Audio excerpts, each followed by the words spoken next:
Ah, Beach. Your whiskey, Mr. Galahad. Good man, Beach. But you happen to know where my sister is? Lady Constance is in the drawing room, sir. Alone? Yes, sir. Soda, sir? No, thank you, Beach. I think for what's ahead of me... Tell me, Beach, who was the chap who did the far, far better thing? Sidney Carton going to the guillotine, sir. Oh, well, always someone with more to lose, I suppose. No risk of my brother Clarence butting in, is there? I think not, sir. His lordship is with the Empress.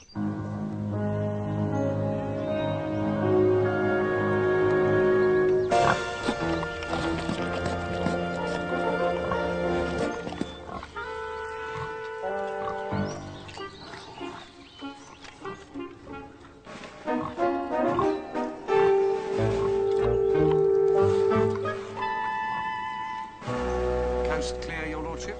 Coast clear. Commence the operation, your lordship. Yes. Commence.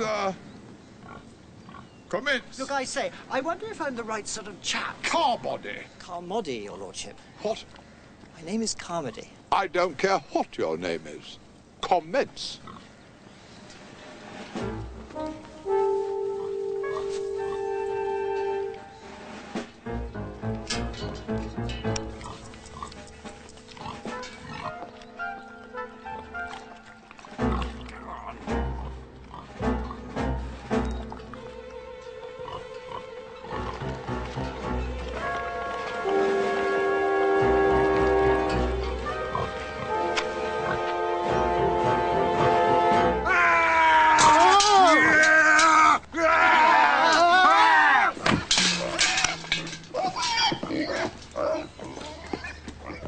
How'd he do? How'd he do? 15 seconds, my lord.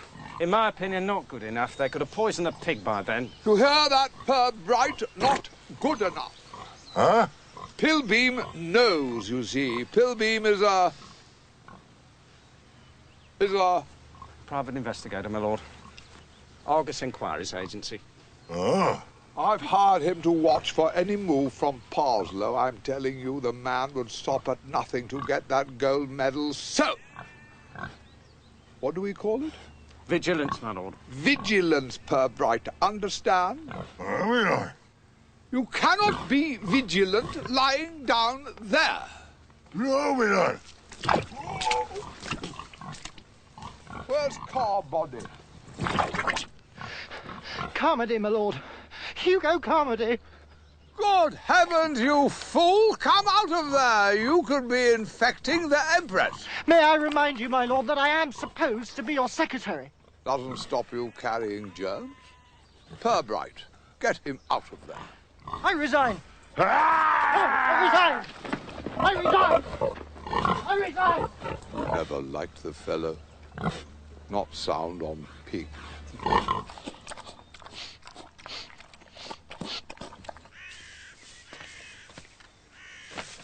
Good heavens, what's the matter with Hugo? He seems terribly upset. I don't like the way that man smiles at you. Oh, Ronnie, don't tell me you're jealous of Hugo. I'm jealous of everyone. You know I am. Well, you mustn't be. You did promise me you'd try. I know, I know. It's just that I love you so much, and I'm just so dashed short. You're just the right height. And pink. My favourite colour. You're a precious little pink cherub, and I love you. You really do? Of course I do.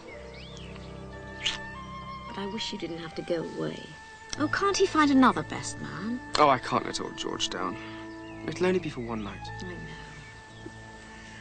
But I'm scared of this place. It's so big and old. Yes, I suppose it is a fairly decent-sized old shack. I've never really given the thing much thought before. But there's nothing in it to scare anyone. There's your Aunt Constance for a start. Look, if Aunt Constance gives me any trouble while I'm away, you have my permission to punch her in the eye. I cannot believe that your proposal is a serious one. Yes, Connie, it is. You really expect me to give my blessing to a marriage between my nephew and a chorus girl? Sue is a very beautiful chorus girl. Galahad, I am not a snob. Oh, but Connie, you are. I know my nephew's station in life, and I know hers. And never the twain can meet in matrimony. Why not? After all, it was very nearly the twain of myself and Sue's mother. I don't want Ronnie to make the mistake I did. You mean the mistake you would have made if you hadn't been shipped off to South Africa? And anyway, your early life, or even later life, is not a model I could recommend others to follow.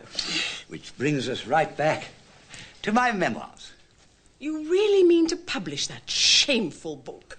I have an advance from Mammoth Publications. They can't wait for the copies to roll off the press. You remember dear old Lady Wednesdale's opus, 60 Years Near the Knuckle in Mayfair? Over 100,000 copies that sold. Be chicken feed compared to this. You realize we will lose every friend we have? A small price to pay for giving the world a great work of literature. Galahad, I appeal to your better nature. Connie, I don't have one.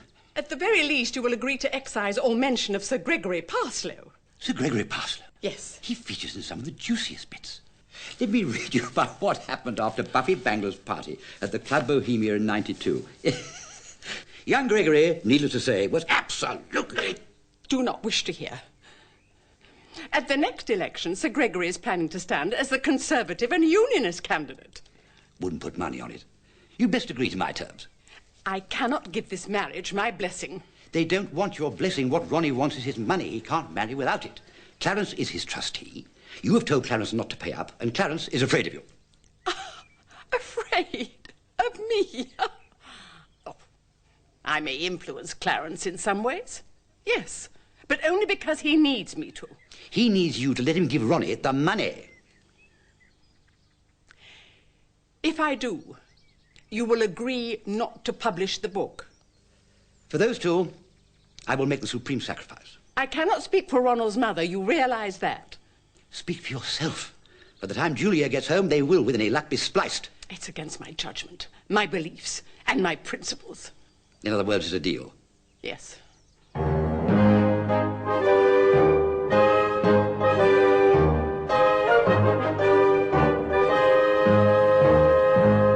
He can't do this to me. It's monstrous.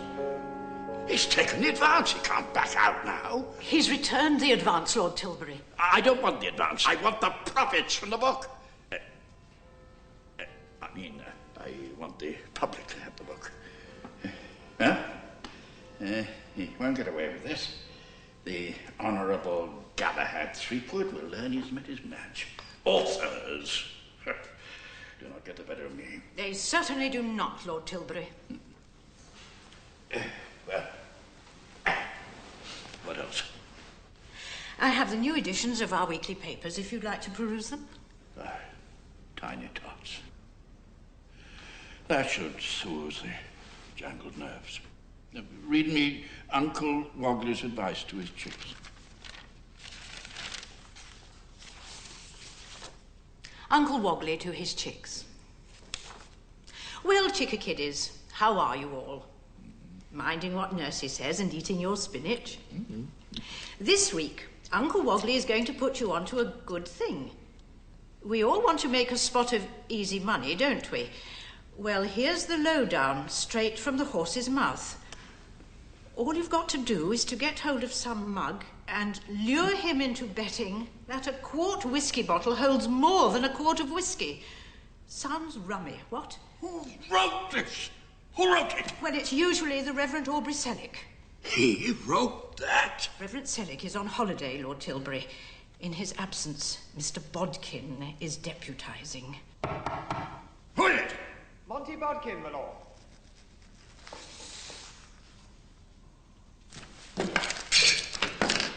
Come in, Bodkin. Good morning, good morning, good morning. Nice day. Never mind the day. Righto. Don't say right-ho. Righto. I wondered if you'd had a chance to look at my Uncle Wogley. A little of it. Perhaps you'd be good enough to read it to me. From there. Righto. Oh, yes. Jolly clever, this. First you fill the bottle. This gives you your quart. Then you shove the cork in and turn the bottle upside down, and you'll find that there's a sort of bulging-in part at the bottom. Well, slosh some whiskey into that, and there you are, because the bottle is now holding more than a quart, and you scoop the stakes. You're not worried about its not being accurate, because I had it on the highest authority from an old boy called Galahad Threepwood. Galahad Threepwood? Lord Emsworth's brother. Well, I can tell you, Galahad Threepwood was a great lad about the metropolis at one time, and you can rely absolutely... What the devil do you mean, you imbecile? Putting that tripe in tiny tots. You don't like it? Wrong tone, do you think? Wrong tone? Mothers all over Britain are reading that balderdash to their children. You probably cost us 10,000 subscribers. Yes, by Jove, I see what you mean. Could quite easily cause alarm and despondency. Well, I can only say I'm sorry. You can not only say you're sorry, you can get to blazes out of my employ. Well, that sounds like the SAG. Don't tell me what you're hinting at is the SAG. Ouch!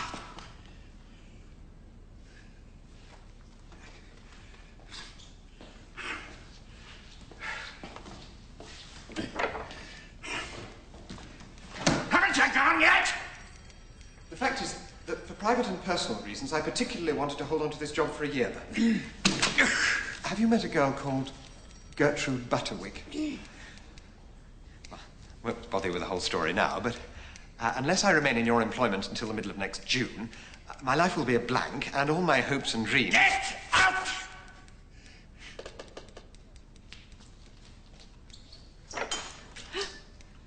Pip, Pip. He got it from Galahad Threepwood. Well, I'm not beaten yet. If Threepwood thinks he's safe in Blanding's castle, he doesn't know Lord Tilbury.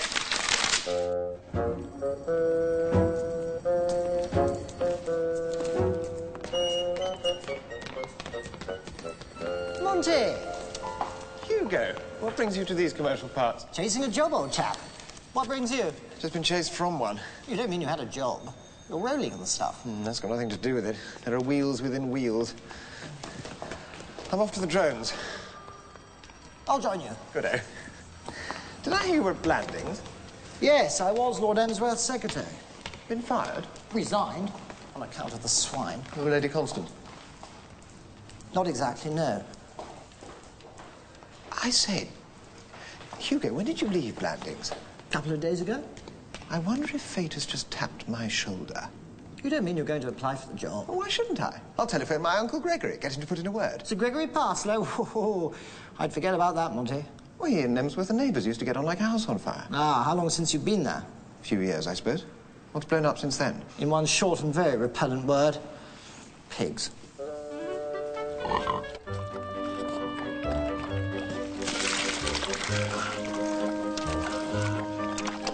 More, Sir Gregory? More? Oh, yes, more. Much more. Old Emsworth's in for a shock this year. This year, that gold medal will be mine.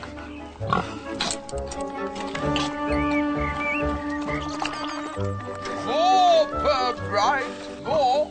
Me lad. More.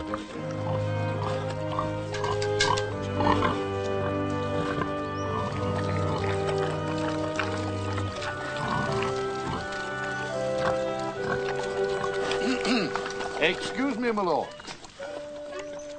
Lady Constance requests that you would step up to the tree and have a word, my lord. A word? Yes, my lord. What about? Her ladyship did not confide in me, my lord. Have I done anything, Beach? Not to my knowledge, my lord.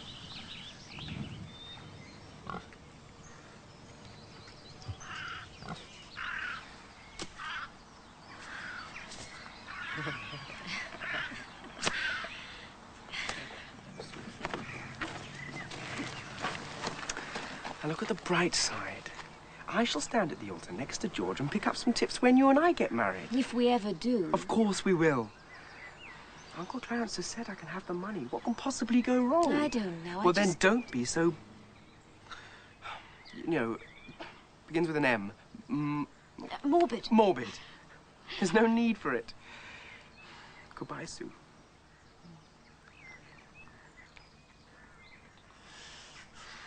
Goodbye, Ronnie. Beg pardon. On watch. His lordship's orders.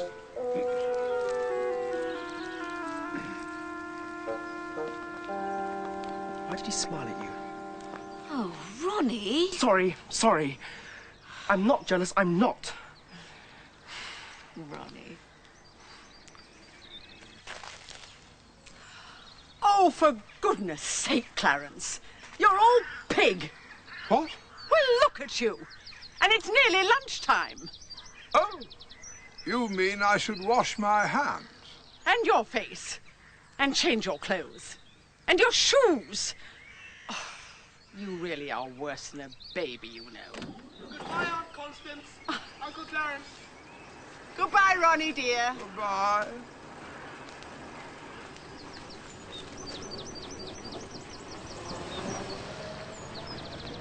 Very sweet, that Smith girl.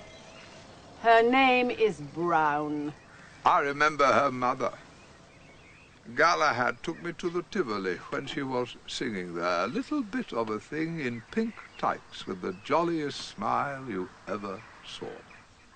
How did her song go? Tom, tim, tom, tee, tom. Oh, was it? Uppity, tuppity, diddly, pom. Never mind how it went. The only thing I have to say about Miss Brown's mother is that I wish she'd never had a daughter. Now, Clarence. Yes, Connie. I have some good news for you. I had a telephone call this morning from Sir Gregory Parslow. The only possible good news from Parslow is that he has decided to run up the white flag and admit that the Empress is champion pig. You are a perfect imbecile about Sir Gregory. He rang not about pigs, but about his nephew. Nephew? What nephew? Young Montague Bodkin. Who? Oh, you remember him? No. He was here often enough as a boy. Oh.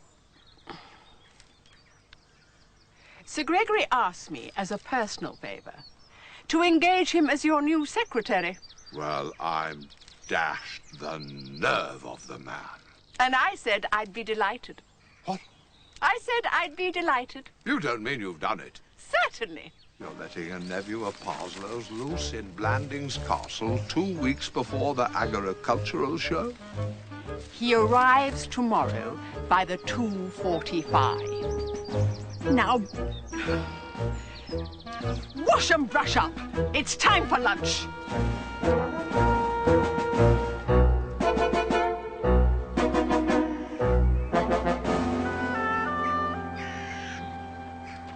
Oh, Miss Brown, while Ron is away, you must make yourself at home. I believe in the servants' hall there are some gramophone records of music hall turns. I'm sure Beach would allow you to borrow them.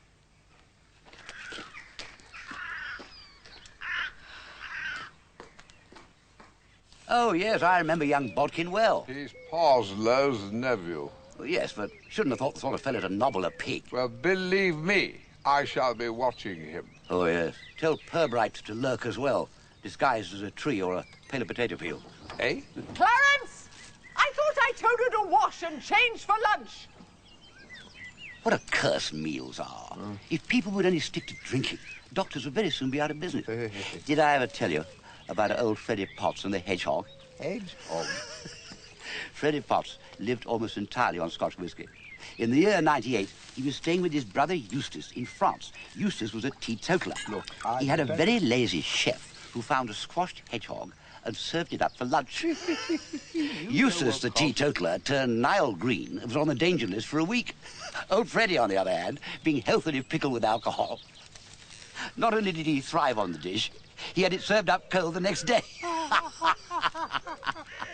Clarence!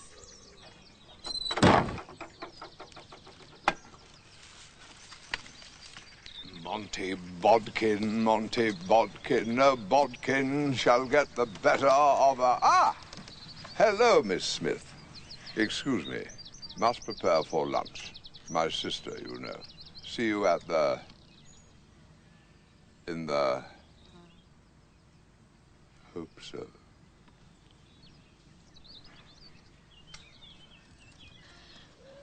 Gally, Sue, dear girl, join me. did I hear the name Monty Bodkin? Yes, Connie's engaged him as Clarence's secretary. He's coming here tomorrow. Monty's coming here? Oh, Gally, what a mess. My dear child, what's the matter? Ronnie's the matter. You know how jealous he gets. But where does Monty Bodkin come into it? He'll drive Ronnie crazy. He'll come bouncing in and talk of old times and probably kiss me on the cheek. And he'll let it all out. That's Monty. He's bound to. Sue, my dear girl, I'm stuck in the middle of a thick pea souper. Let what all out? That I used to be engaged to him. Ronnie will never believe it's all over. Oh, Gally, you know what Ronnie's like. What am I going to do? Ah. Don't forget, the 2:45. It'll get you back here before Ronnie arrives from Norfolk. No one will ever know you've gone. Connie's lunching out today. Thank you, Gally. You do get wonderful ideas. Been in many a scrape myself. And don't fall for young Monty all over again, will you? Don't be silly. We're just like old friends. Bye, Gally. Bye, dear girl. Bye.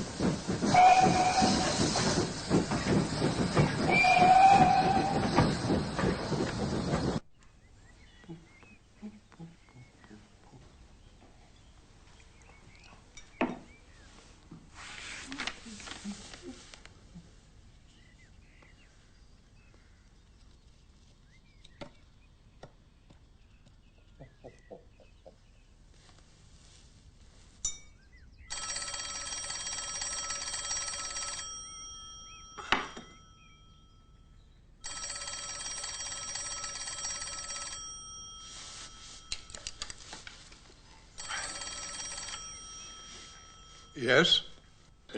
Blandings Castle? Eh? Blandings Castle. You can't be. This is Blandings Castle. What? Eh? May I speak with the Honourable Galahad Threepwood? With Gally? May I speak with him? Yes, if you like. Don't have to ask me.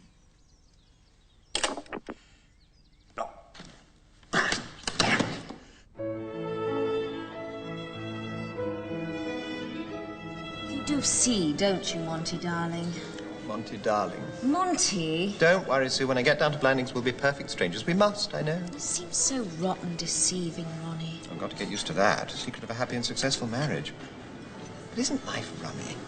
Here are you and I lunching together like the Dickens, just as if 2 years had never passed. Well, they have passed. Oh, I know. And all the time you're planning to get hitched to Ronnie Fish, while I am heart and soul in favour of an early union with Gertrude Butterwick. What? Butterwick. B for blister, U for ukulele. Do you mean you're engaged, too? Well, sort of on apro. Oh, you mean she can't make up her mind? Oh, she can, yes. Her father can't. Why not? Well, he's a very queer bird. The first thing he did when I asked for his daughter's hand was to ask me how I earned a living. That must have been a bit of a shock. It was. And a still greater one when he went on to add that the wedding bells would never ring out unless I got a job and held on to it for a year. Oh, you poor lamb. How perfectly awful. Ghastly. I couldn't believe the fellow was serious. He was. Well, somehow I've got to scoop her in. She's quite the angel, absolutely. Snag is I've already had one full start. I made rather a bloomer in the Uncle Wogley department. So I've got to hold this Blandings job for a year. No, I think you'll be able to. Do you really? Yes. I gather the old boy's gone porcine. I've been reading up about pigs. I know all sorts of interesting facts by heart. Well, then you'll have no trouble at all. Oh, you've cheered me up, young Sue. You always did. You never failed to spot the bluebird.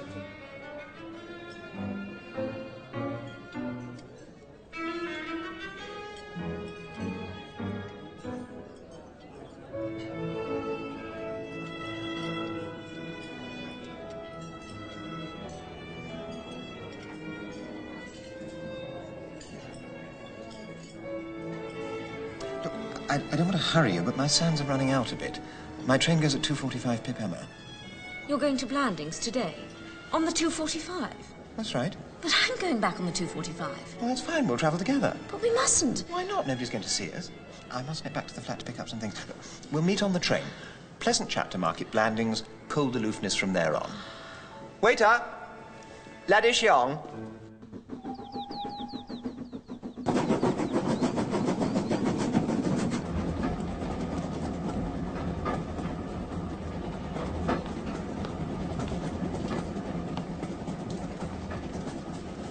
Hello, Mr. Bodkin.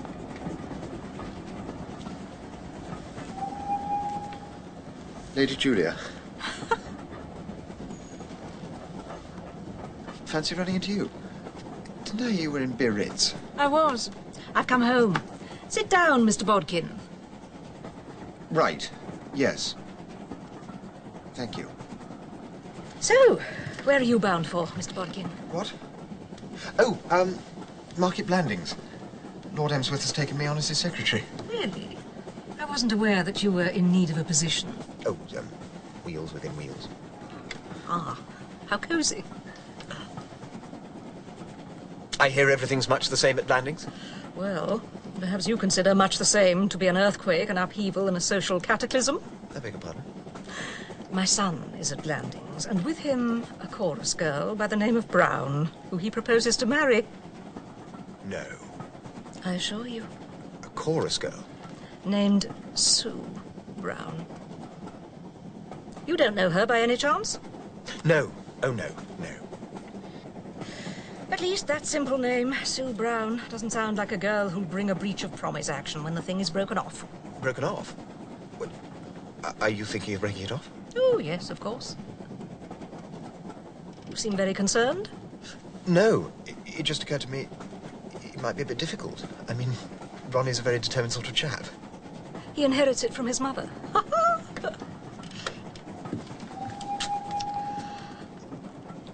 I should think Ronnie must be enjoying it at Blandings, Lady Julia.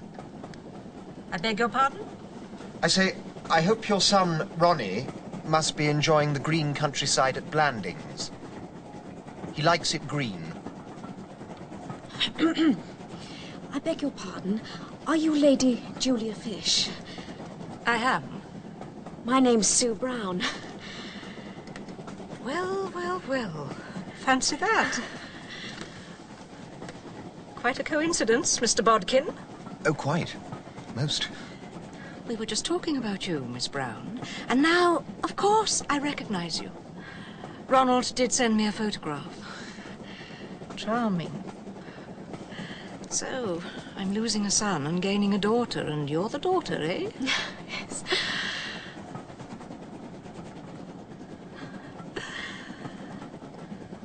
You did tell me you had not met Miss Brown?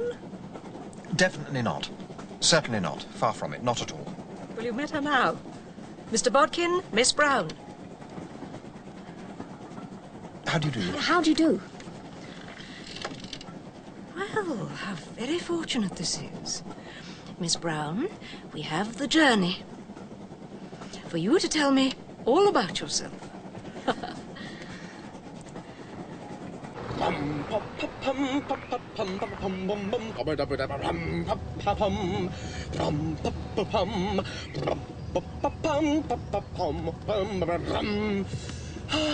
There's something about a wedding.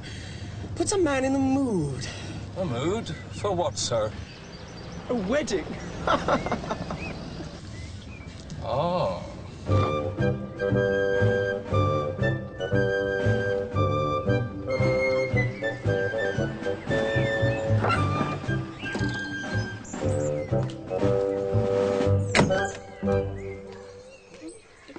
Thank you all. Hello, Ronnie. Hello, Mother. Sort of thought you were in Biarritz. I was, but I'm back. Would you like to come to the library for a little talk? Isn't it time I dress for dinner? I think that can wait.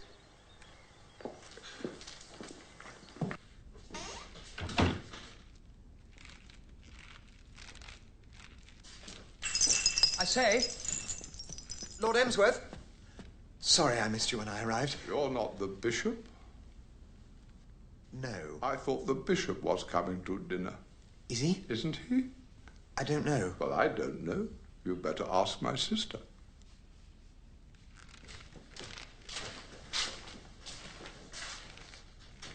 So, who are you?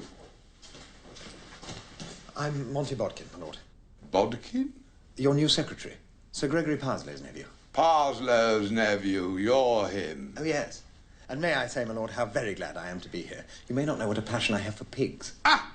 For pigs? Oh, yes, indeed. For many years, my favourite pages of the treasured E.B. What? Encyclopaedia Britannica. I've been those devoted to P.I.G. What? Pig. As I'm sure you're aware, there are 13 breeds of pig recognised in Britain. The most popular and generally useful type is the large white, which fattens readily, producing an excellent bacon carcass. Carcass? Carcass? Carcass. That's it, isn't it? Carcass? Carcass. Carcass. Lemsworth. Carcass!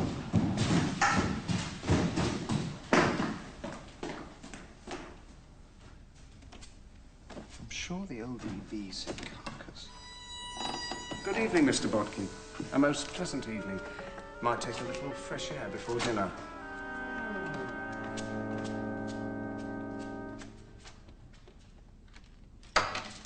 Mother, there are chorus girls and chorus girls. When you get one like Sue, there's a lot to be said for chorus girls. No, Ronnie, there is not. They are all painted hussies. They've got to paint. Well, they needn't huss. How are you going to trust a girl who lives on excitement, kicking up her beastly legs, having affairs with every man that takes her fancy? Not Sue. Yes, Sue. Wait till you meet her. I have met her, thanks. What? She was in the train and introduced herself. The train? She was returning from London on the train. I didn't know she'd gone up to London. So I imagine.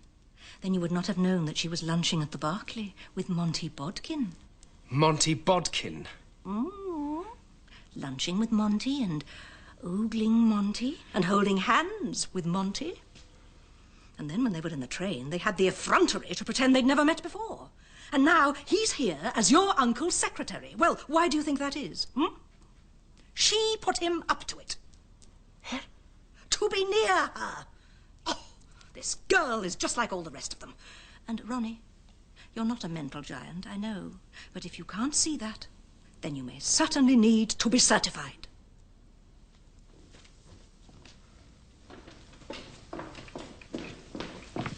Constance? Julia, how nice to have you home. Carcass. Clarence? Carcass. Clarence, where are you going? Well, I just thought... Not that pig. You're dressed for dinner. The bishop is coming, and Sir Gregory Parslow. Parslow? You never mentioned Parslow? Well, of course I did. You never listen to anything. Parslow. Clarence! Clarence! Clarence, Clarence.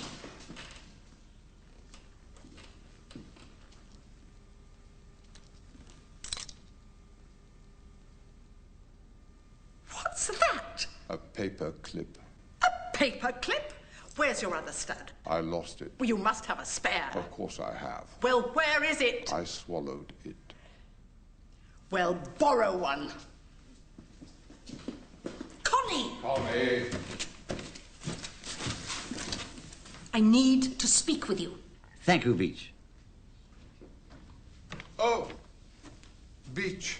Yes, my lord. Have you such a thing as a spare paper clip?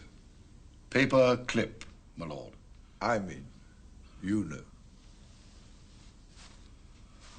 Of course, my lord. I'll fetch it at once. Carcass, the little blighter, called the Empress a carcass, and Parslow's coming to dinner, for heaven's sake. What is it they say about a man's castle?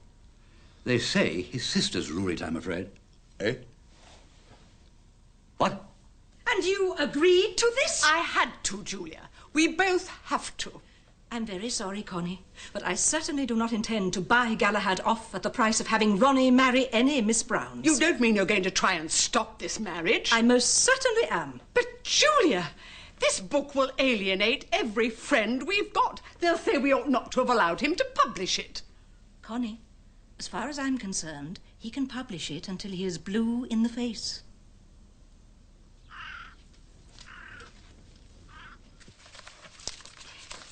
Bodkin!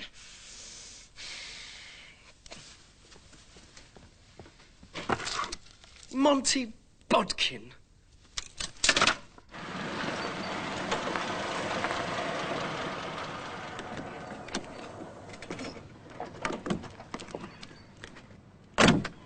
Gregory, A word. Oh, Oh, Beach. I haven't seen Ronnie since he came back, have you? Only briefly, miss. I believe he is still changing for dinner. Oh. You don't know if he's spoken to his mother, do you? I believe he has, miss. Oh. If I may say so, miss, I have known Mr. Ronald since he was a boy. Mr. Ronald has always had a mind of his own. Don't know what I'd do without you, Beach. I'm very flattered, miss. Have a cocktail. Thank you, Beach. Ah. Oh, hello, Ronnie. Did the wedding go well? Yes, I think so. Yes, it went very well. Thank you, Beach. Sir?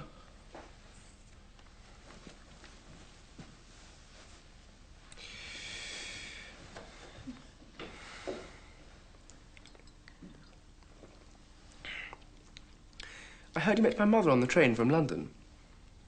Yes, I popped up to do some shopping. I see. And on the train you also met up with Monty Bodkin. Yes, Mr. Bodkin was on the train. Nice chap, Monty. Hmm. Known him for years. Oh, really? You never met him before? No. No.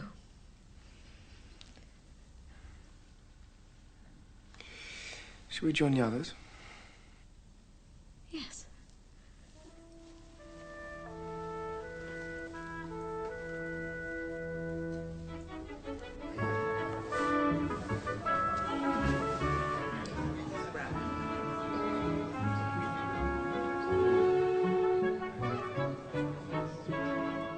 but she can't stop the marriage. She will. I know Julia. She's entirely self-centered. And he'll publish the book. Oh, yes. I know Galahad. He will. But they'll never adopt me as candidate. Not a man with a past. Never as a conservative and unionist. Oh, shh. Who's that? Pilbeam. Pilbeam? The private investigator. Do you know him? Yes, well, sort of. I employed him once. What for? Oh, a delicate matter. Oh. Some letters. Perfectly innocent, you understand. But the wrong construction might have been... Well, anyway, he retrieved them for me. Very clever chap. Really?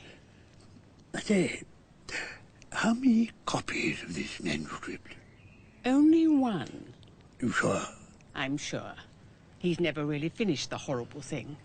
He keeps it in his desk and takes it out and adds bits to it. In his desk? Should be child's play for Pilbeam. I dare say, if I offered him £500...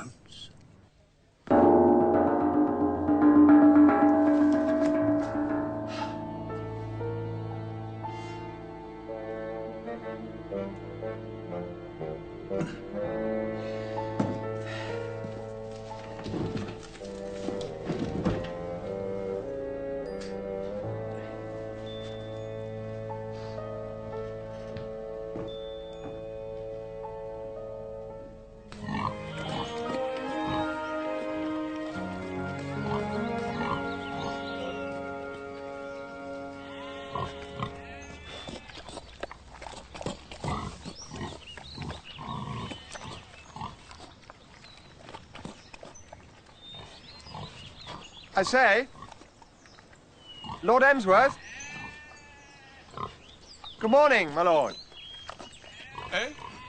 Oh, it's you. Right. I was wondering, your lordship, if there's anything you'd like me to do. Like, I suppose, secretarying. No. Oh. Just visiting.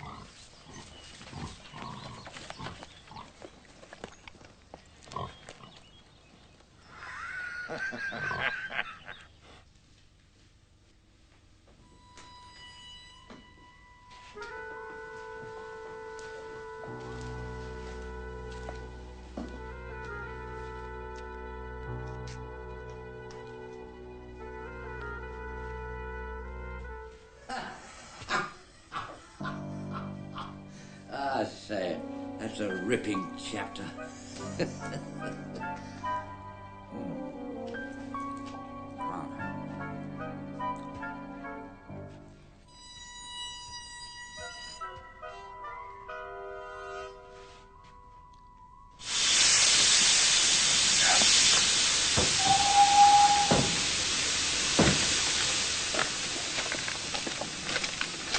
Excuse me, my man.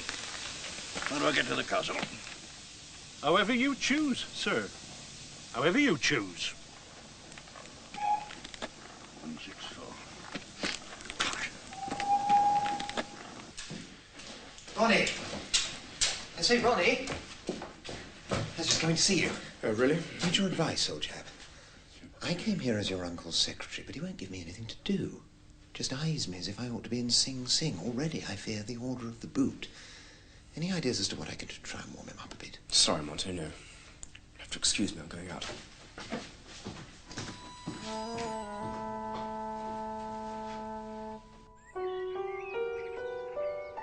Hello? Hello? Do you want to go for a walk? I'm going shopping. With Mother. Hello, Miss Brown. Hello?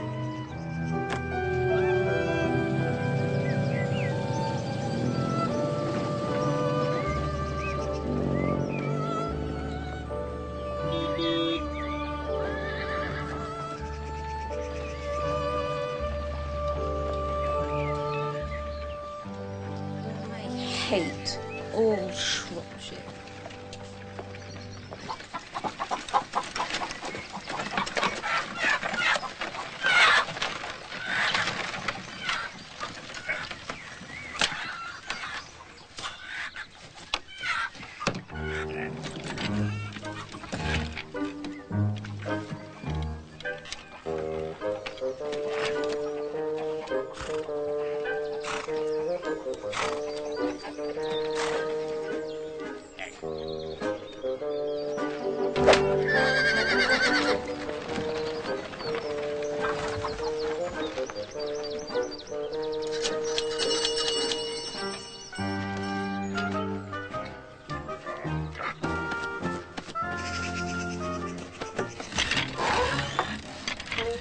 Mr. Threepwood in, Mr. Galahad Threepwood. Mr. Galahad, sir. What name shall I say? Lord Tilbury. Very good, my lord. If you will step this way, I fancy Mr. Galahad is in the nursery.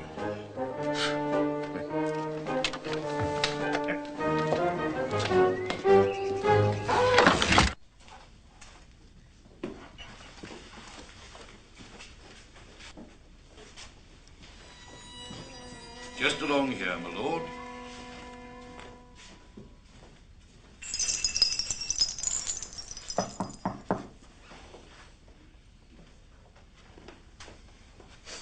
He must have stepped out, my lord. If you'll wait in here, I will endeavor to find him for you. Thank you.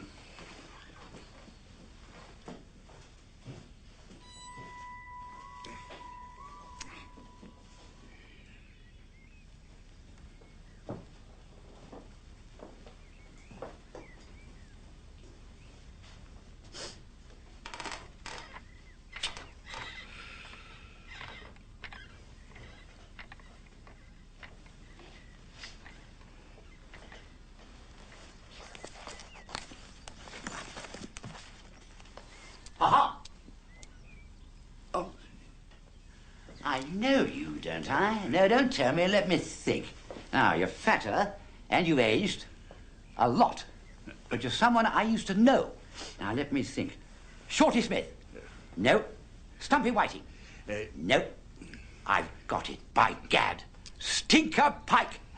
Pike, that's who you are, and we used to call you Stinker. Well, well, how are you, Stinker? I would rather you refrain from using that name. I can't pretend I ever cared for it. Well, all right. Pike, then. The last time I saw you must have been that night in Romano's when Plug Basham started throwing bread about and became rather overexcited, and suddenly there you were on the floor, laid out cold by a dashed great side of beef. I can see your face now, most amusing. Yes, I really don't wish Poor old Plug. A fellow who never knew where to stop. Sweetwater, I took the whole thing up with him, and he swore he'd never touch another drop. About 2 weeks later, I met him in the Strand. It's all right, Gally. I've done it. I've won the battle, he said. Amazing Plug, I said. Splendid fellow. Was it a terrific strain? It was at first, he said. In fact, I didn't think I'd be able to stick it out. And then suddenly, I discovered a teetotal drink which was not only palatable, but appetizing. Absinthe, they call it. Absinthe? And now I've got that, I don't care if I never have another drink. I'm not interested in your friend Basham. I'm sorry. You've come on some most important errand, and I'm yarning away, wasting your time. Take a seat. And tell me why you bobbed up again, Stinker. Don't call me Stinker. Sorry, I forgot. Now, well, carry on, Pike. And don't call me Pike. My name is Tilbury. Going about under a false name, I don't like that. It never pays. Sooner or later, you're bound to be found out, and then you get it all the hotter from the judge. I remember saying that to Stiffy Vokes when he was sneaking about London, calling himself Orlando Maltravers. I call myself Tilbury because in a recent honours list, I received a peerage. And Tilbury is the title I selected. Oh, you're Lord Tilbury? I am. What on earth did they make you a lord for, Stinker? I happen to be the proprietor of a concern whose name may be familiar to you. The Mammoth Publishing Company. Mammoth? Mammoth. Aren't Mammoth the people I sold that book of mine to? They are. Stinker. I mean Pike. I mean Tilbury. I'm sorry about that. Let you down, haven't I? I see now why you've come. You want me to reconsider. Well, I'm afraid you've had your journey for nothing. I will not let that book be published. Good heavens. I can't argue. I won't do it. I have reasons. Reasons? Private and sentimental reasons. It's outrageous. You've signed a contract. And you can't pretend that you're not in a position to deliver the book. It's here on your desk. Finished. A book like that is never finished.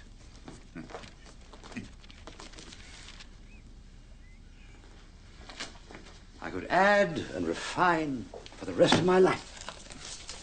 Now then. For example, I see here I describe old Parslow as intoxicated. Not colourful enough. He was...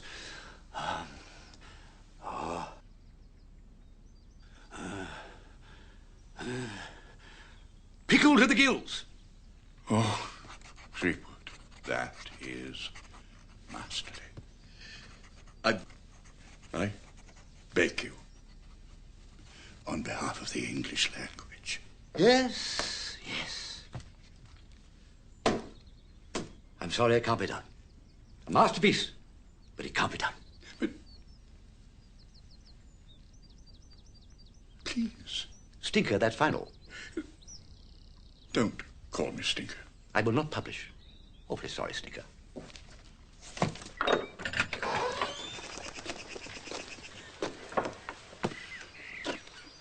Are you sure I cannot order you a taxi, my lord? I'll walk. Pig. Beg your pardon, my lord? I smell pig. Ah, yes.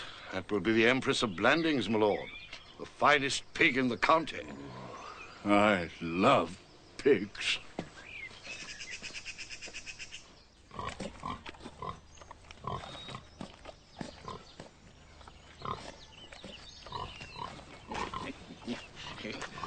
What a pig.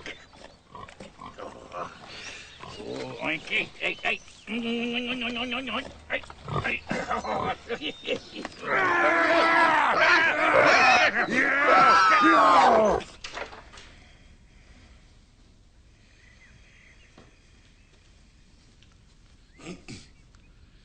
Excuse me, my lord.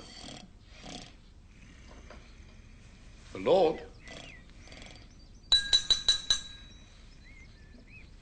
The Empress has been attacked, my lord. What?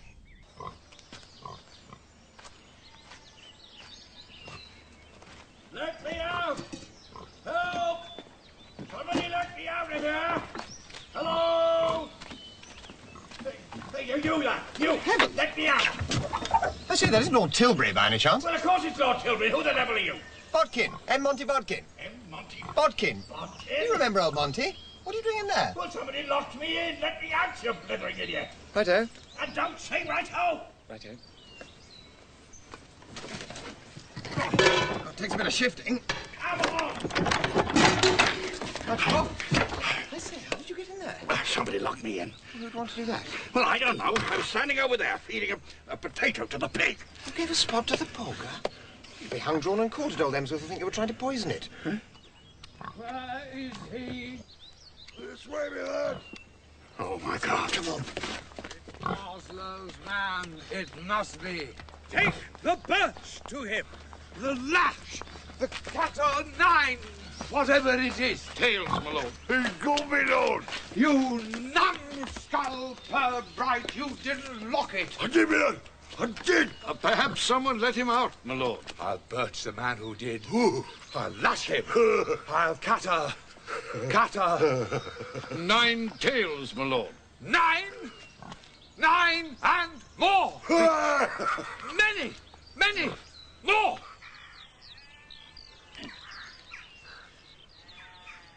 Nothing here, my lord. Where is he? Not in trace, my lord.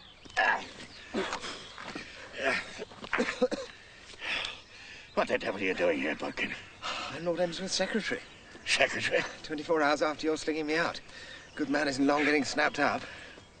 You mean you're living at the castle? For the nonce, I am. I don't mind telling you I expect to shake up shortly. So, if you're feeling that we might make a fresh start, let the dead past bury its dead, take me back into the fold, I could report for duty almost immediately. You wish to return to my employ? Definitely. And for a year, if possible. A year? Or 12 months. You shall. Good egg. Provided. Oh, God, is there a catch? We'll get that devil. Let's try over here. Oh, my God. Come on. What's the catch? Galahad's Fleetwood. It's a manuscript. I intend to take possession of it. You don't mean pinch it? Crudely, yes. How? With the assistance of somebody living in the castle. Let's try the ditch. Excellent lurking place, my lord. You want me to pinch it? Precisely. Lord love a duck.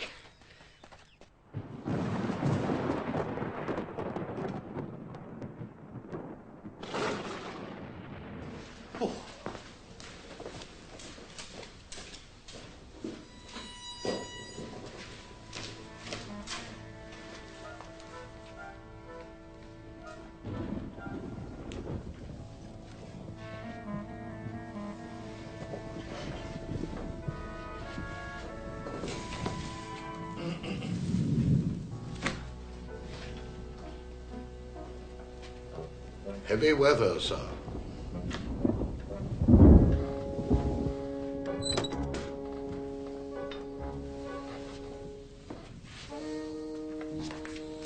I fear a storm.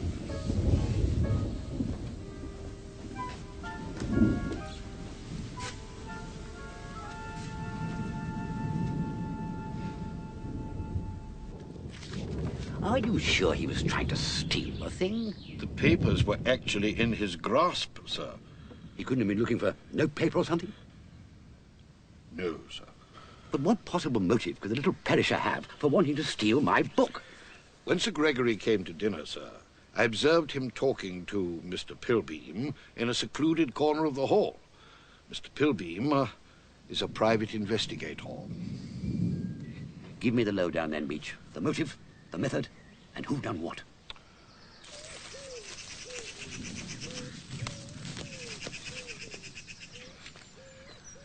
Tonight. But, Tonight!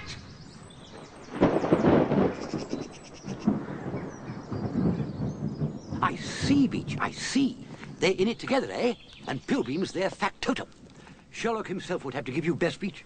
Very kind of you to say so, sir. Well, as Rabbi Burns said, The best laid schemes of mice and men gang aft agley, and they wee timorous beasties can whistle for their cheese. Quite, sir. All we have to do is to ensure the safety of the manuscript. I've got it. You must take it, Beach. Me, sir? Of course. But Mr. Galahad... What? Suppose her ladyship discovered I had it and requested me to hand it to her. You're not afraid of Lady Constance, are you, Beach? Yes, I am, sir. But how is she to know? She doesn't drop into your pantry for a chat, does she? Certainly not, sir. And at night you could sleep with it under your pillow. No risk of her coming to tuck you up in bed or anything, is there? No arguments, Beach. Take it. Be a man.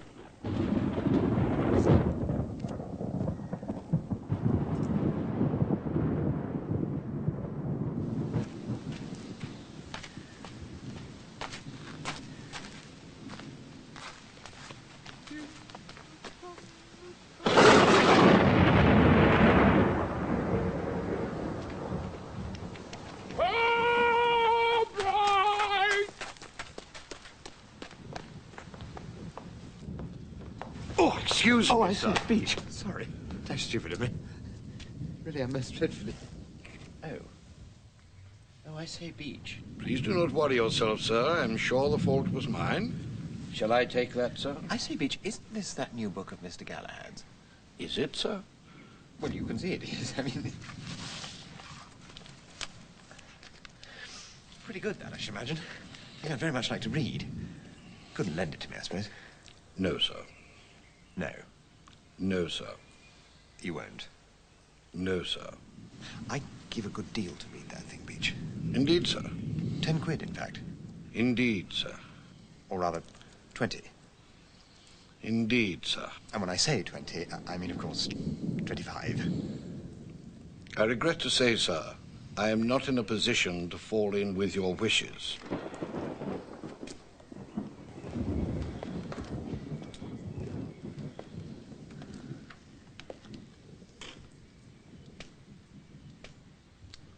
What ho, Pilbeam? Bodkin?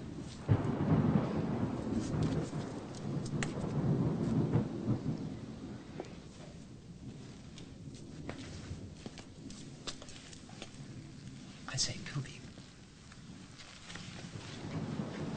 You're whatchamacallit, aren't you? Private eye. I'm an investigator, Mr. Bodkin. Topping. You in the mood for a bit of the stealthy stuff? You wish to make use of my professional services? Yes. It's about that book of Galley Threepwood's. Oh? I suppose you'll think I'm a silly ass, but I want to get a hold of it. No doubt you have your reasons. Oh, long story. Wheels within wheels. But I want that book, and Beach has got it. I expect you're used to pinching things. I have occasionally been commissioned to recover articles of value. Would you consider yourself commissioned now? I would for a fee of £1,000. 1,000? You be! And you! Whatever your name is! Come on! Come on! She's drowning!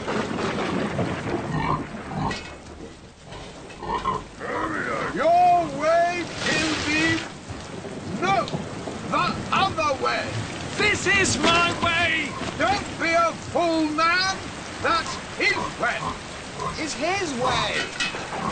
In this case, she'll have to be moved if we can't keep her dry. We're not keeping dry. Who cares about you? Can I enter you for champion pig? The other way! Come on!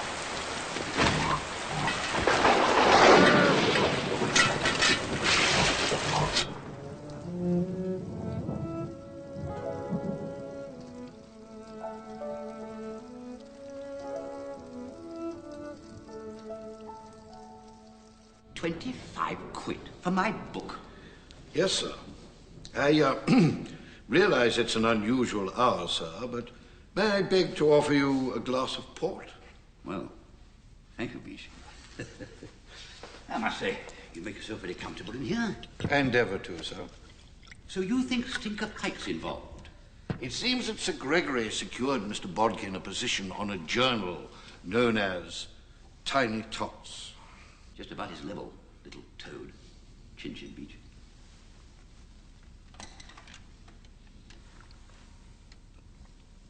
This is jolly good Port Beach. Thank you, sir. So you reckon Bodkin wants the book for Stinker so that blighter can publish it? I fear that is so, sir. On top of which he knows I have the manuscript. Hence my request for you to examine my security. You feel it would be safer somewhere else? Considerably safer, sir.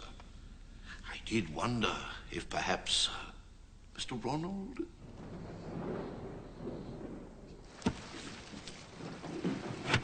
Thank you, sir. Are you, feeling quite well, sir? Yes, thank you, Beach. Thank you, sir. Beach. Yes, sir. Known me a long time, haven't you, Beach? Ever since I was a whippersnapper. Yes, sir. Many a sixpence you slipped me when I was flat. It was my pleasure, sir. What's your opinion of Miss Brown? Speak freely, please. In my opinion, sir, Miss Brown is a girl in a million. You really think so, Beach? I do, sir. Oh, thank you, Beach. Thank you, sir. She is a girl in a million.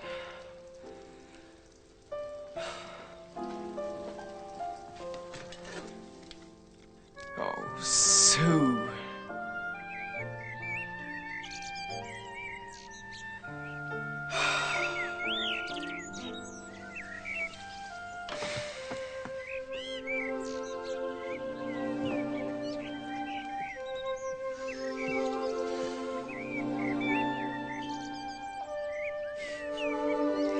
Poor old Monty. How could I even think? I mean, Monty. Monty! Hello? You're wet. Yes. By Jove, you are wet. Poor old Monty. Well, you mustn't stand around like that. It must be dashed uncomfortable. Yes. Not to say jolly bad for your health. You better go and change. Yes. Can't have you catching cold, old chap. No. Have a hot bath. Right.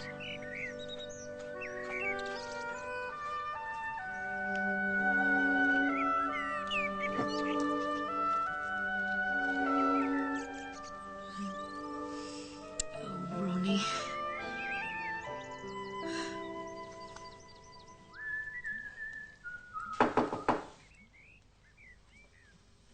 Come in.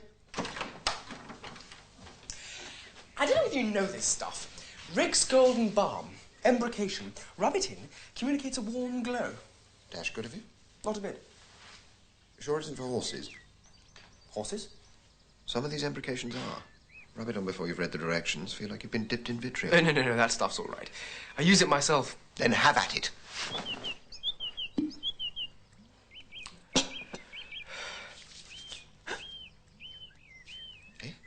On your chest. There's something on your chest. It looks like Sue.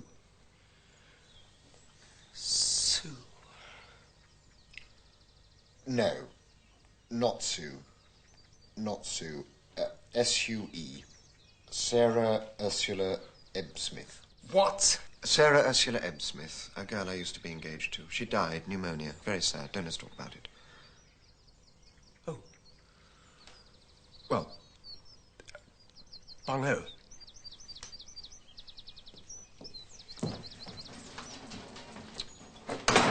Phew. A dash near thing. Oh, hello, Ronnie. Hello. You can't stay indoors on an afternoon like this. It's simply lovely out there. Yes. Let's go for a drive in your car. I don't think I will, thanks. Well, then, let's take a boat out on the lake. Not for me, thanks. Well, come for a walk. Oh, for God's sake, let me alone!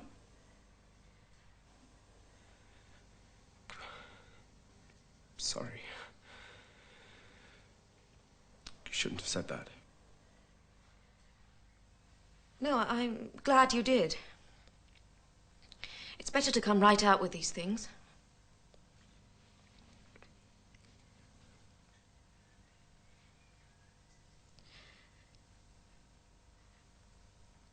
I think we might as well just chuck it, don't you?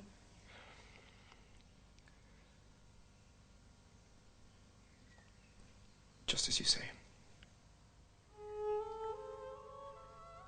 All right.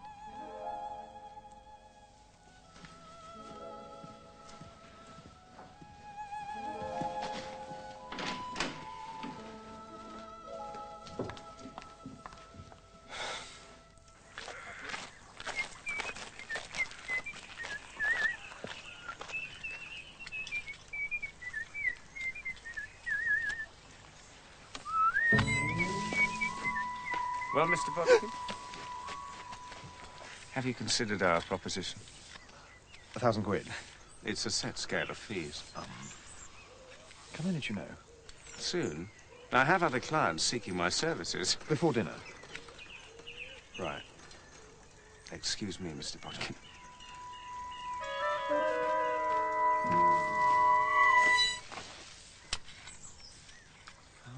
£1,000.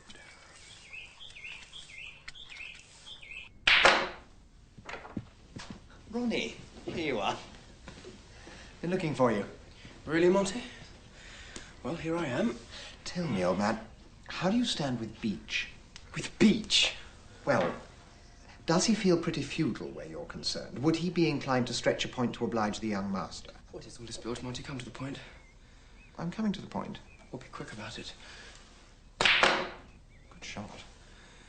You are coming to the point. Yes, right. Well, here's the nub and the gist. You know old Gally's written a book. There was a young man of Bryn Mawr who carried his drinking too far. He said, I'll just have... Ah, young woman, I was looking for you. Always find this a depressing time of day, waiting for the cocktail hour. Did I ever tell you that story about old Puffy Benzer and the... What's the trouble? Oh, Gary! Oh. Oh, God. There. So there it is. If I can get Beach to give me this manuscript, I can get a job with old Tilbury and be in position to marry the girl I love. Sarah Ursula Ebbsmith. Eh? Oh, no, not poor dear Sarah. No, she died. Tuberculosis. Very sad. You told me it was pneumonia. No, tuberculosis. I see. This is a new one. Girl named Gertrude Butterwick. Gertrude Butterwick, eh? That's right. Fond of her? My dear chap. I suppose she's crazy about you. Oh, deeply enamoured. Of course. Why wouldn't she be? Why would she consider anyone else? Especially anyone so small and pink. Eh? You shall have her. Really? Beach hasn't got the manuscript. He gave it to me. You'll find it in the chest of drawers in my room and take the damn thing if you want it. My dear old boy, how... Go! Go now! Take your chance of the life and go! Righto. Excuse me, Gally. What's the matter with him? It doesn't matter. It's you I want to see. Sorry, Gally, not in the mood for billiards. I'm just off. Just off be damned. You stay here and listen to me. You may only go when I've knocked some sense into your dotty head.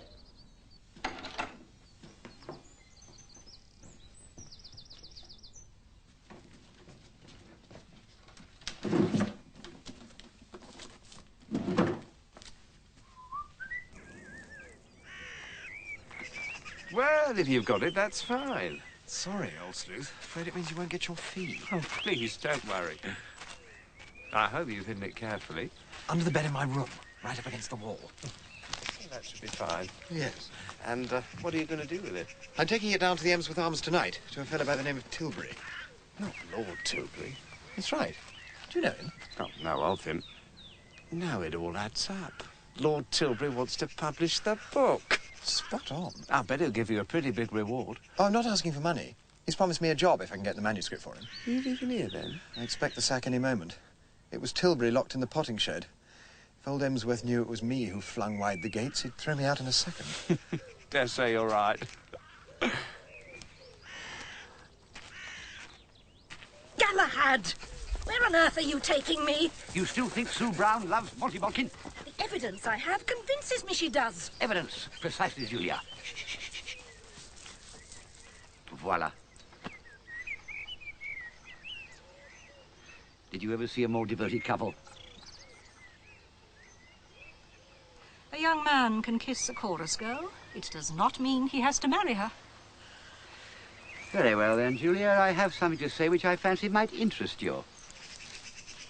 It isn't by any chance that if their marriage is stopped, you will publish your reminiscences? It is. Publish away. Julia, one moment. Well?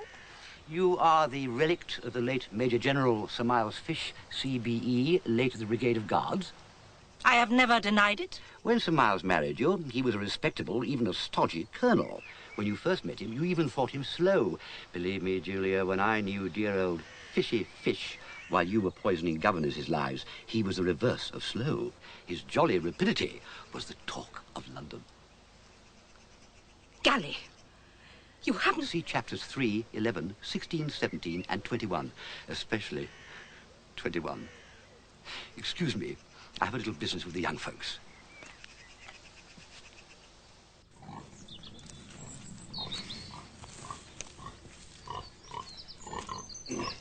Excuse me, Lord Emsworth. May I have a word? Oh, Gally, I think you're wonderful. Careful, he'll be jealous of me next. There's no need to rub it in. Now hear this, you young poop. He's not a poop. Allow me to recognize a poop when I see one. You must guard that manuscript with your life. Ah. To lay their hands on it, your mother and Lady Constance would descend to the level of beasts of the field. Uncle Gally. Young Monty Bodkin is after it too, and Monty Bodkin is an A1 snake in the grass. Uncle Gally. He wants to give it to the publisher, Lord Tilbury, who I used to know as Stinker Pike. Uncle Gally. What is it? Bodkin? Bodkin? Bodkin? Sorry, Beach. Have you seen Bodkin? I'm very sorry, sir. I'm not aware of Mr. Bodkin's whereabouts. Thank you, Beach.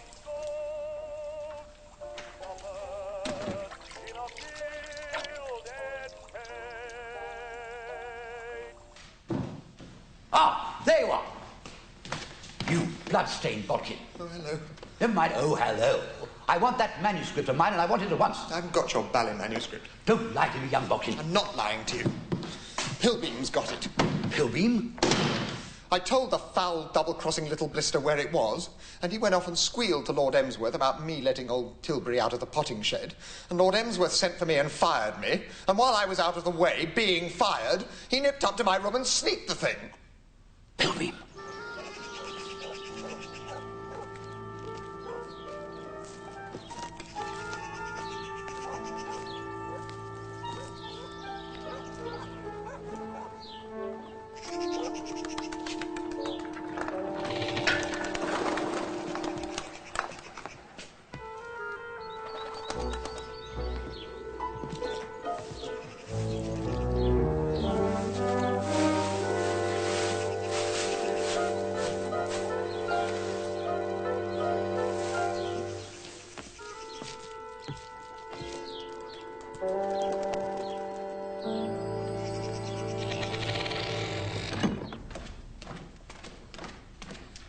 Ah, Mr. Pilbeam.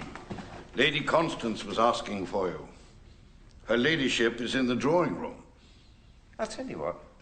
Bring me a bottle of champagne first, then I'll look into the matter. Champagne, sir? Champagne.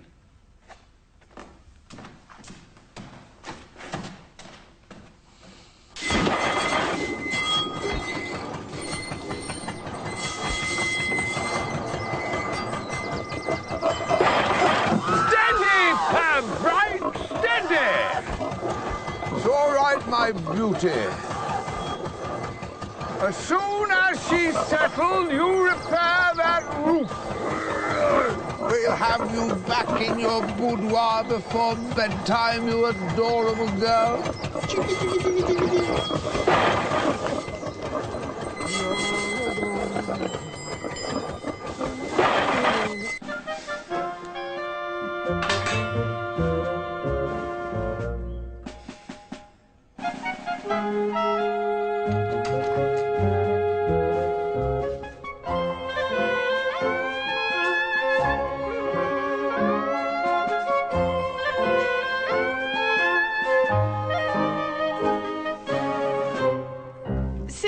Mr. Pilbeam.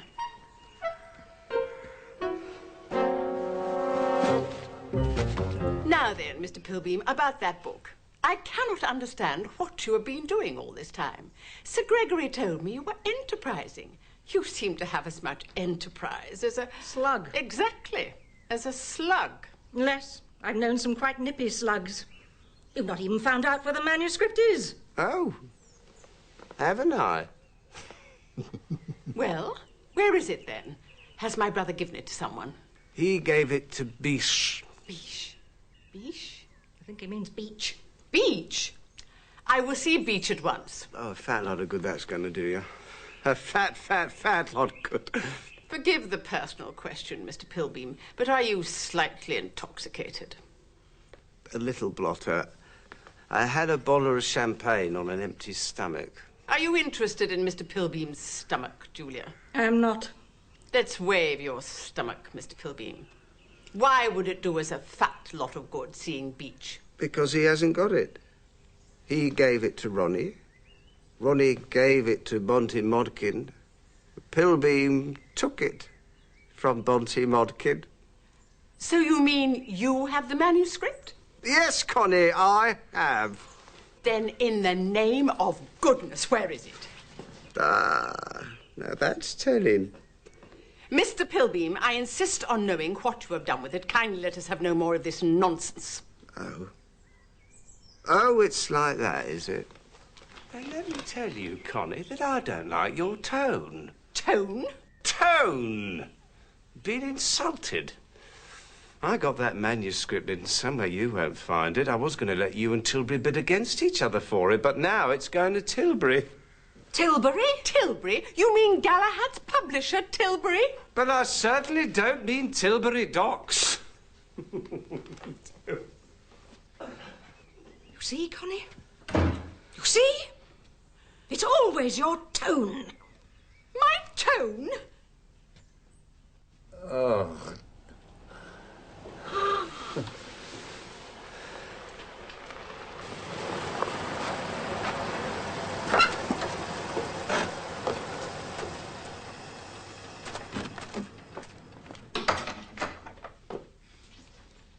I engaged him in good faith, you know. You engaged him to steal my manuscript. But not to give it to Tilbury. We should never have trusted him when we saw that moustache. Mr. Pilbeam. Mr. Pilbeam! I said, Pilbeam, old chap. Have you got a headache? Would you care for some bicarbonate? Oh, this is nonsense. I'm going in. Where is he? Go! The little slug has flown.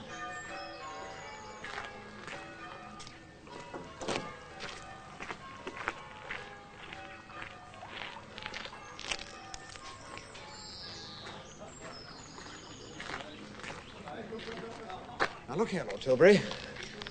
You're a fair man at heart.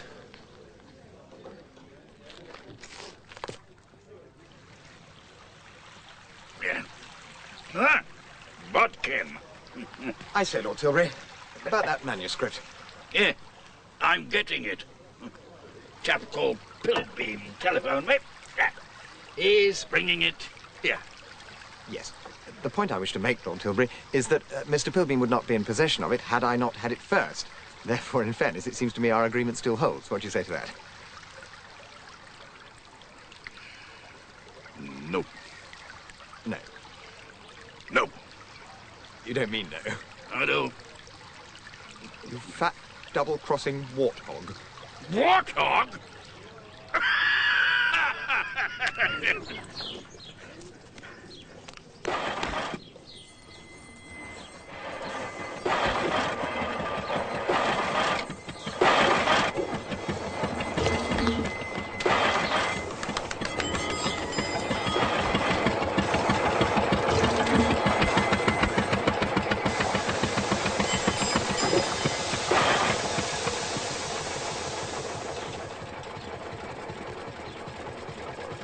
She seemed happy when we moved her, didn't she? Maybe not.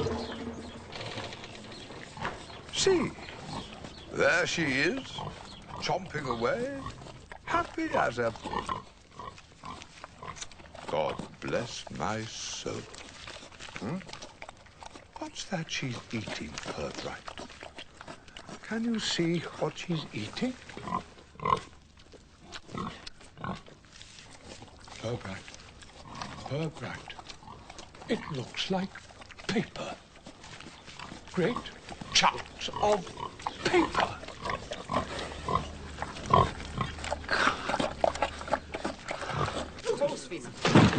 The vet! Get the vet! The vet? The Empress has eaten Galahad's book. Galahad's book? The Empress has eaten Galahad's book. Eaten all of it? Do I not speak English, or are you all barking mad? Eaten the book. I'll be adopted as a Conservative candidate. And I can stop Ronnie marrying that girl. Oh, Clarence, what a clever pig.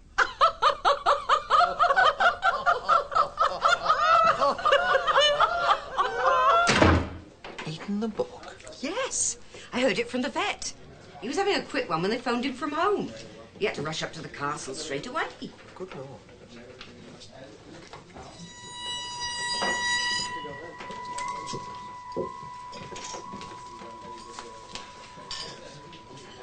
Though how a book could have got into a pigsty, I can't imagine. Excuse me. Yes, sir? I'm looking for Lord Tilbury. I believe his lordship's in the garden, sir. Right.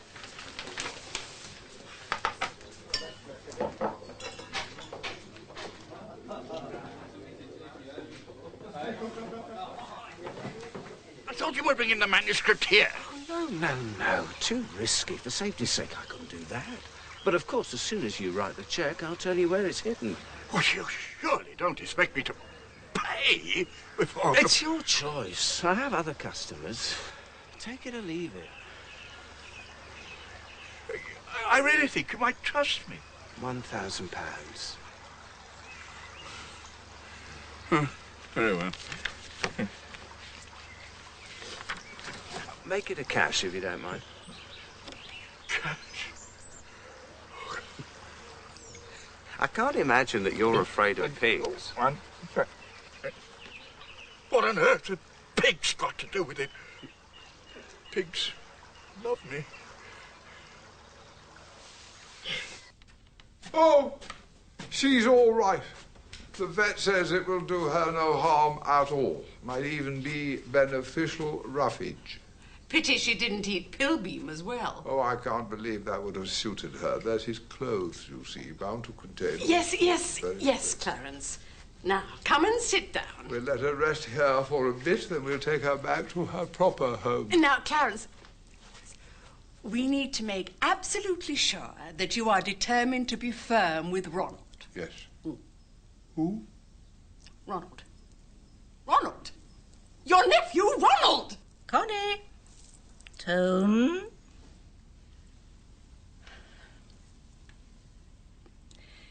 Now that the manuscript has been destroyed, there is no longer any reason for this unsuitable marriage to be tolerated. When Ronald asks you to release his money, you will, of course, refuse. What? Refuse. Eh? Refuse. Do you... Yes, Beach, what is it? I beg your pardon, your ladyship, but there is a telephone call for Lord Emsworth. For Clarence? Who is it? A gentleman who describes himself as a friend.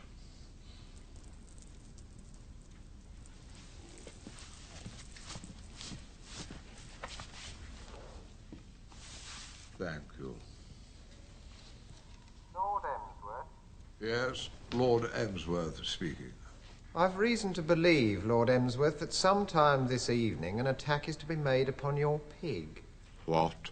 An attack upon your pig. This evening? This evening. What time this evening? Any time now. Goodbye, Lord Emsworth. No, don't. Don't go. Oh, good heavens. Beach! Clarence, what on earth's the matter? Where's Parslow? Sir Gregory left the house a little while ago. He wished to take a walk. What? And you must dress for dinner. Beach! You rang, my lord? Beach! And called, my lord? Beach, there's not a moment to lose. I've just heard there's to be an attack on the Empress, and it's Parslow. Parslow, of course it is. Oh, for goodness sake, Clarence. Tell Pirbright to get out there and take a stout stick. If Parslow gives trouble, he's to thump him hard. Hard. Clarence, are you out of your mind?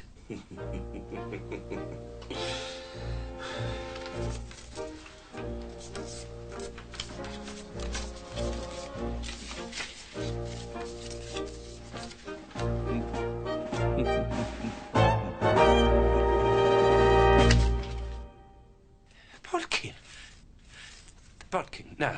There's a cheque for £1,000 in there. I know. Bodkin!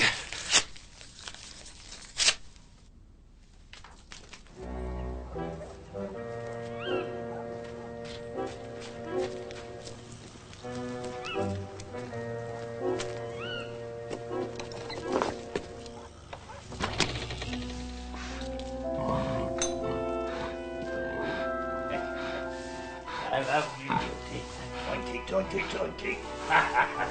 You sleep there, Chloe. That's a good job. Your daddy find his manuscript.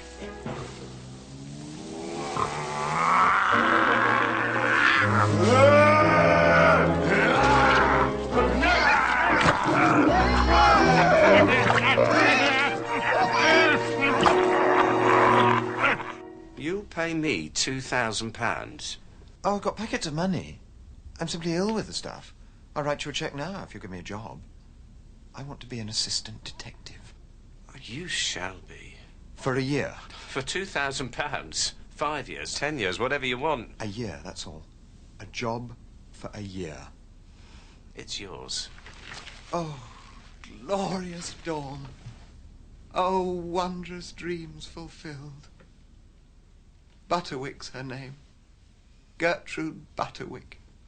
It wasn't Parslow. No, no. Same blighter you caught before. No, my lord. And you're sure he's locked up secure this time? No, my lord. Leave him there overnight, then hose him down and send for the constable. Right, Connie, about this... Oh, hello, Pirbright. Sir? Now, Connie, about this marriage. I suppose you've been nagging and bullying poor old Clarence till he doesn't know where he is? Not at all, Galahad. I'm sure Clarence understands perfectly well which is the right thing to do. Clarence! Clarence. I want you to take a good look at this girl. What do you think of her? Charming. Charming. So does Ronnie get his money or doesn't he? Ah. Connie seems to think. Oh, damn Connie. Galahad! May I say something? It's only this. I'm awfully sorry to upset everyone, but Ronnie and I are motoring to London tonight, and we're going to get married tomorrow. What? We decided it was the best thing to do. Then we feel that everything will be all right. Oh, and Ronnie has the Empress in the dicky of his car. What? And what Ronnie thinks he'll do is take her joyriding. Joy-riding? All over England. I don't believe it. He thought you might not, so he's waiting in the drive.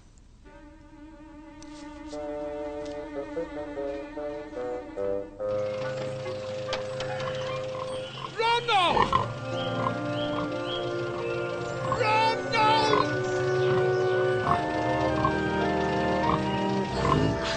I'm afraid it's no good shouting at him.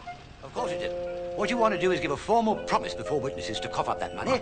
Then you can write out a cheque for honeymoon expenses. Say, 1,000 or 2. Then the Empress could go back to bed. Clarence! Clarence, you are not to do this. I certainly am going to do it. Does this miserable pig mean more to you than your nephew's whole future? Of course it does.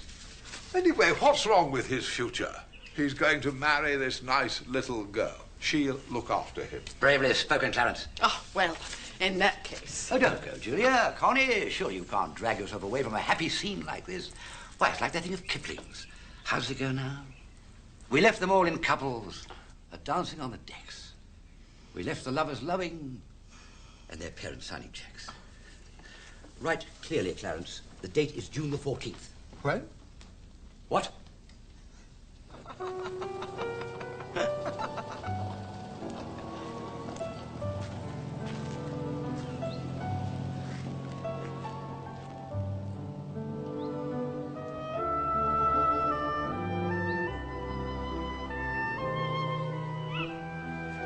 Hello, Beach. Mr. Galahad. What have you been up to then? I have been paying a visit to the sty, sir, to ascertain that the Empress had taken no harm from her disturbed evening. Remorse, eh? Sir. Needed more than one to get that porker in the car. Don't worry, Beach. Your secret is safe with me. You have fought the good fight. I hope they kissed you. The young lady did, sir. Good night, Beach. Good night, sir. Let me out! Please! Someone let me out! Let me out!